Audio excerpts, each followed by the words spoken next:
নামাজি কোলে ডাক দিয়ে বলতেছেন, ও সাথী ভাই, আপনি আমার যানবাহন নিয়ে যান, আপনি টাকা পয়সা অর্থ সম্পদ যা আছে সব নিয়ে যান, কোনো অসুবিধা নাই, আপনি আমাকে ছেড়ে দিন, আমার সম্পদ যা আছে সব আপনি নিয়ে নেন। নামাজি কুলির কথা শুনে সে বলতেছে, না, আমি কাউকে জীবিত যাইতে দেই না, আমার 1 নম্বর কাজ হলো আগে হত্যা করা, তাকে হত্যা করার পরে তার সমস্ত কিছু ছিনিয়ে নেওয়া। আজকে আমি তোমার কাছ থেকে সমস্ত কিছু ছিনিয়ে নেব ঠিকই, কিন্তু তোমাকে তোমার সব কিছু ছিনিয়ে নেওয়ার আগে তোমাকে হত্যা করব, তোমাকে শেষ করব, এরপরে তোমার সমস্ত কিছু নিয়ে নিব।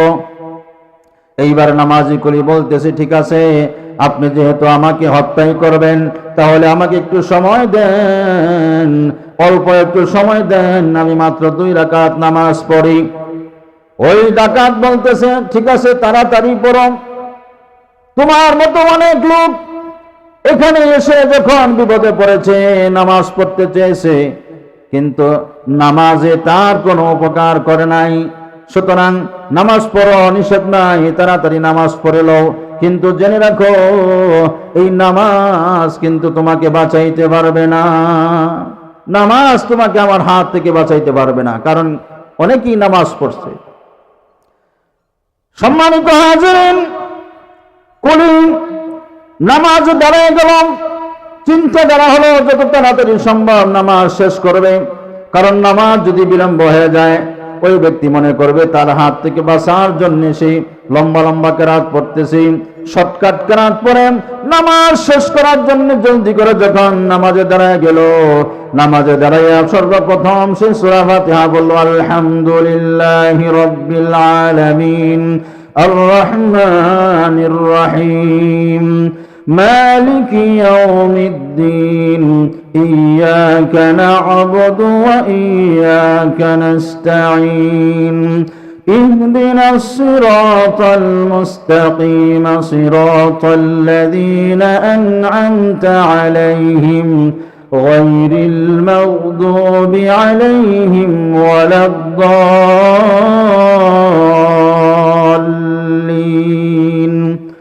آمين। যখন নামাজি কুলি নামাজে দাঁড়াইয়া সূরা ফাতিহা পড়ে নিল, সূরা ফাতিহা পড়ার পরে যখন সে নতুন করে সূরা মিলাবে, কেরাত পড়বে, তার কোনো কেরাত মনে আসতেছে না, কোন আয়াত মনে আসতেছে না। হঠাৎ করে তার জেহানে একটা আয়াত স্মরণ আসলো, এছাড়া আর কোনো কিছুই তার মনে আসতেছে না। যে আয়াতটা স্মরণ হয়েছে তৎক্ষণাৎ এই আয়াতটা এসে পড়তে শুরু করে দিয়েছে, আম্মাই ইউজিবুল মুদতাররা ইযা দাআহু ওয়া ইয়াকশিফুস সূ أَمَّنْ يُجِيبُ الْمُضْطَرَّ إِذَا دَعَاهُ وَيَكْشِفُ السُّوءَ। একটি মাত্র আয়াত তার মনে হয়ে গেল, এই একটি আয়াত সে বারবার পড়তেছে। একটি ঘটনা কিতাবের মধ্যে আসছে যে একজন ব্যক্তি, সে কুলি, সে নামাজি ছিল, কুলি ছিল, মানুষের কাছে খুব বিশ্বস্ত ছিল।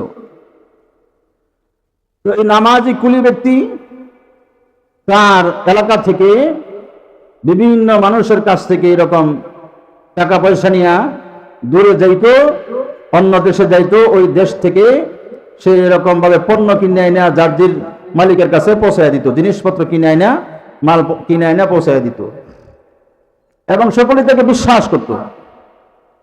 ঘটনাক্রমে একদিন এই কুলি মানুষের সম্পদ নিয়ে, টাকা পয়সা নিয়ে আসে, ওই নির্দিষ্ট দেশের দিকে রওনা করতেছে।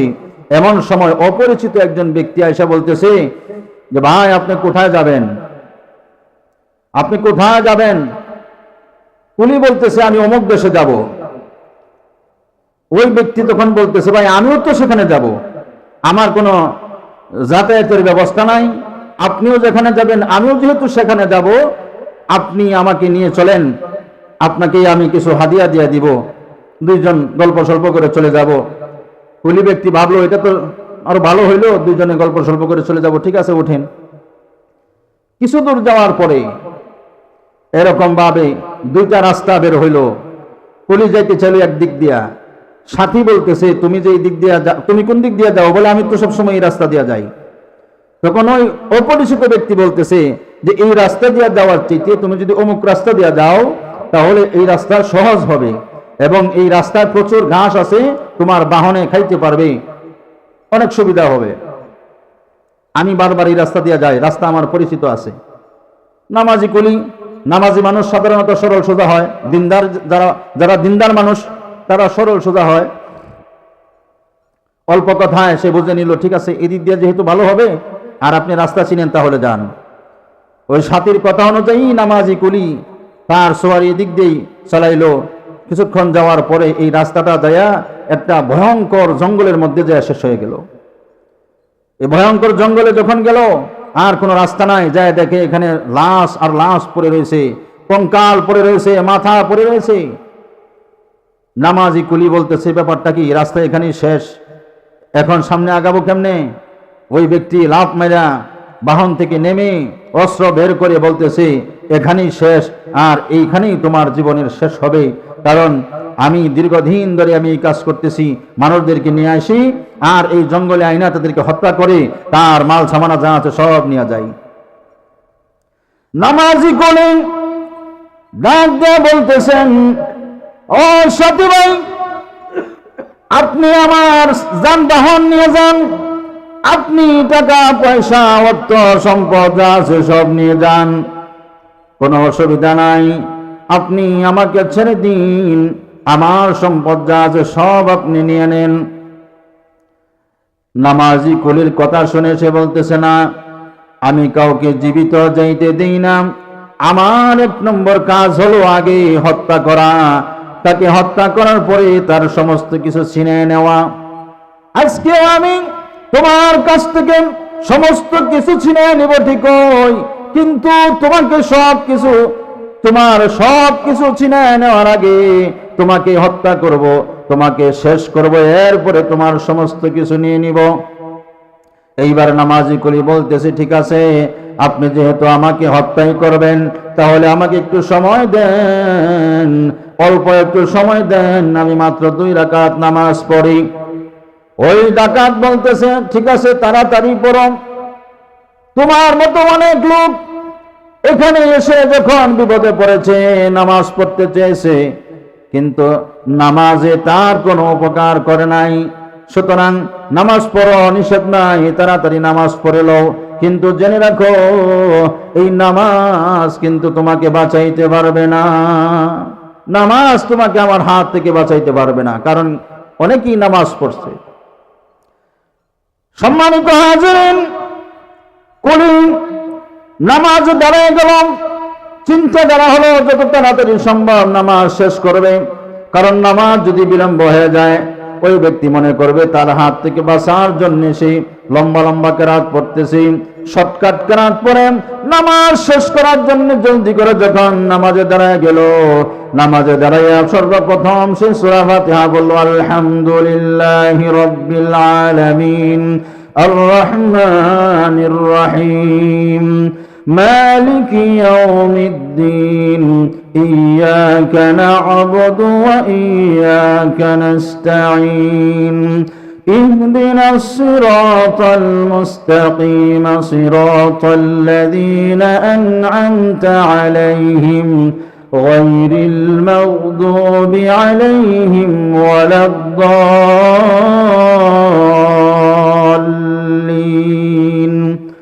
آمين। যখন নামাজি কুলি নামাজে দাঁড়াইয়া সূরা ফাতিহা পড়ে নিল, সূরা ফাতিহা পড়ার পরে যখন সে নতুন করে সূরা মিলাবে কেরাত পড়বে, তার কোনো কেরাত মনে আসতেছে না, কোন আয়াত মনে আসতেছে না, হঠাৎ করে তার জেহানে একটা আয়াত স্মরণ আসলো, এছাড়া আর কোনো কিছুই তার মনে আসতেছে না। যে আয়াতটা স্মরণ হয়েছে তৎক্ষণাৎ এই আয়াতটা এসে পড়তে শুরু করে দিয়েছে আম্মাই ইউজিবুল মুদতাররা ইযা দাআহু ওয়া ইয়াকশিফুস সূ أمن يجيب المضطر إذا دعاه ويكشف السوء একটি মাত্র আয়াত তার মনে হয়ে গেল, এই একটি আয়াত সে বারবার বারবার পড়তেছে, আর কোন আয়াত স্মরণ হয় না। এই আয়াতটুকু যখন বারবার পড়তেছে, সে হঠাৎ করে লক্ষ্য করে দেখলো কে জানি পিছন দিক দিয়ে একজন আসছে। আয়েশা ওই যে তাকে হত্যা করার জন্য যে ডাকাতটা প্রস্তুত হয়ে আছে, তাকে এরকম ভাবে হত্যা করলো। তাকে হত্যা করার পরে তার লাশের মধ্যে এরকম আগুন ধরে গেল।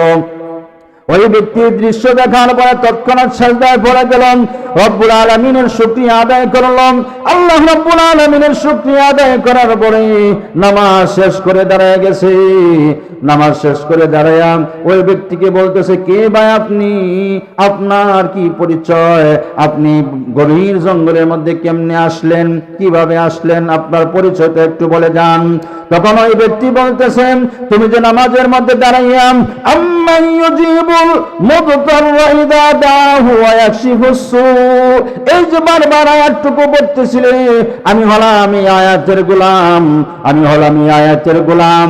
আল্লাহর পক্ষ থেকে এই আয়াত তুমি যখন পড়েছ, আল্লাহর পক্ষ থেকে নির্দেশ হয়েছে, যাও তুমি আমার বান্দার সাহায্য করো। আমি আল্লাহর নির্দেশ পায়া তৎক্ষণাৎ এখানে আসলাম, আর তোমার শত্রুকে হত্যা করলাম। এখন তুমি মুক্ত, যাও যাও, এখন তুমি যেখানে মনে চায় সেখানে তুমি যাইতে পারো। সুবহানাল্লাহ। দেখেন বিপদের সময় নামাজে দাঁড়ায় গেছে। নামাজের মাধ্যমে আল্লাহ রাব্বুল আলামিন তার জীবনকে মুক্ত করে দিলেন। জীবনের সংখ্যা দূর হয়ে গেল। আল্লাহ রাব্বুল আলামিন শত্রুকে ধ্বংস করে দিলেন। আল্লাহ রাব্বুল আলামিন তার সওয়ারি এবং তার ধন সম্পদ নিরাপদ রাখলেন। কিসের বদৌলতে? নামাজের বদৌলতে। সুতরাং আপনি আমি যদি নামাজ সুন্দরভাবে আদায় করতে পারি, খুশুর সাথে নামাজ আদায় করতে পারি, নামাজের ফরজ আদায় করেন, নামাজের সুন্নত আদায় করে, নামাজের ওয়াজিবগুলা ঠিক রেখেন, নামাজ বন্ধের কারণগুলা যদি আমরা জেনে ওই রকম সুন্দরভাবে নামাজ যদি আমরা পড়তে পারি, দুনিয়াতে যে কোনো সময় যত বিপদ আপদ আসুক না কেন, সমস্ত বিপদ আপদকে সামনে নিয়ে আমি যদি 2 রাকাত নামাজ পড়ে প্রভুর দরবারে চোখের পানি ফেলাইয়া আল্লাহ রাব্বুল আলামিনের দরবারে কাঁদতে পারি, আল্লাহ রাব্বুল আলামিন, যে আল্লাহ রাব্বুল আলামিন ওই জঙ্গলে বান্দাকে সাহায্য করার জন্য, নামাজি কুলিকে সাহায্য করার জন্য ফেরেশতা পাঠাইতে পারে, সেই রব্বুল আলামিন এখন বান্দার দিকে চাই আছে। বান্দা যখনই বিপদে পড়ে যাবেন, আল্লাহ রাব্বুল আলামিনের দরবারে যদি সিজদা দিয়া চোখের পানি ঝরা যদি কান্না শুরু করে, আল্লাহ রাব্বুল আলামিন তৎক্ষণাৎ বান্দার সমস্ত বিপদগুলো দূর করে দিবে, যদি নামাজের মতো নামাজ আমরা পড়তে পারি। এই জন্য নামাজের দ্বারা দুনিয়াতেও উপকার হয়, নামাজের দ্বারা পরকালে উপকার হয়, নামাজের দ্বারা দুনিয়াতে অনেক উপকার, নামাজের অনেক পুরস্কার। নবীজি সাল্লাল্লাহু আলাইহি ওয়াসাল্লাম নামাজের 5টা পুরস্কারের কথা বলেছেন এক হাদিসে। অসংখ্য গণিত পুরস্কার আছে, কিন্তু একটা হাদিসে নবীজি সাল্লাল্লাহু আলাইহি ওয়াসাল্লাম 5টা পুরস্কারের কথা বলেছেন। যে ব্যক্তি সময়ের প্রতি লক্ষ্য রেখে গুরুত্বের সাথে, খুশুর সাথে, ইহতিমামের সাথে সঠিক সময়ে নামাজ আদায় করবেন, নবীজি সাল্লাল্লাহু আলাইহি ওয়াসাল্লাম বলেন, এমন নামাজীদেরকে আল্লাহ রাব্বুল আলামিন 5টা পুরস্কার দান করবেন। 5টা পুরস্কারের মধ্যে 1 নাম্বার পুরস্কার হলো তার রিজিকের ব্যবস্থা আল্লাহ রাব্বুল আলামিন করে দিবেন, তার রিজিকের অভাব দূর করে দিবেন। রিজিক বলতে কি? দুনিয়াতে যত ধরনের প্রয়োজন আছে, যত ধরনের জরুরত আছে, যত ধরনের হাজত আছে, সমস্ত জরুরত, সমস্ত হাজত গুলা এটা হলো রিজিক। আমরা তো মনে করি যা খাই এইটাই রিজিক, যা খাই এটা রিজিক না। যা কিছু লাগে সমস্ত কিছু রিজিক। আমার পোশাক দরকার, এটাও রিজিকের অন্তর্ভুক্ত। আমার বাড়ির দরকার, এটাও রিজিকের অন্তর্ভুক্ত। আমার জমি কেনার দরকার, এটাও রিজিকের অন্তর্ভুক্ত। আমার চাকরির দরকার, এটাও রিজিকের অন্তর্ভুক্ত। আমার হালাল পন্থা জীবিকা অন্বেষণ করার জন্য যা কিছু দরকার, এইগুলা সব হলো রিজিকের অন্তর্ভুক্ত। আমার ব্যক্তি জীবনে যা দরকার, পারিবারিক জীবনে যা দরকার, সমস্ত কিছু রিজিকের অন্তর্ভুক্ত। এজন্য আল্লাহ রাব্বুল আলামিন বলে দিয়েছেন, অনেকেই নামাজ বাদ দেয়, নামাজ বাদ দিলে ব্যবসা কম হবে, নামাজ বাদ দিলে এরকম ভাবে ঠেলাওয়ালার ভাড়া কম হবে, নামাজ বাদ দিলে ভ্যানওয়ালার ভাড়া কম হবে, কারণ নামাজ পড়তে গেলে যদি একটা ভাড়া ছুটে যায়, রিক্সাওয়ালার নামাজ বাদ দেয় কারণ নামাজ পড়তে গেলে সময়টা নষ্ট হবে, দিন শেষে ভাড়া কম হবে। এরকম ভাবে কামলারা নামাজ বাদ দেয়, তারা চিন্তা করে আমরা যদি নামাজ বাদ দেয়া কাজ বাদ দিয়ে নামাজ পড়তে যাই, আরেকদিন আমাকে কাজে নিবে না। এরকম ভাবে গৃহস্থরাও মনে করে আমরা যদি ক্ষেতের কাজ রেখে নামাজে চলে যাই, এরকম কাজের গাফলতি হবে, কাজের ক্ষতি হবে। নামাজ বাদ দেয় কিন্তু কাজ বাদ দেয় না, নামাজ বাদ দেয় ঠেলা চালানো বাদ দেয় না, নামাজ বাদ দেয় কিন্তু গাড়ি চালানো বাদ দেয় না।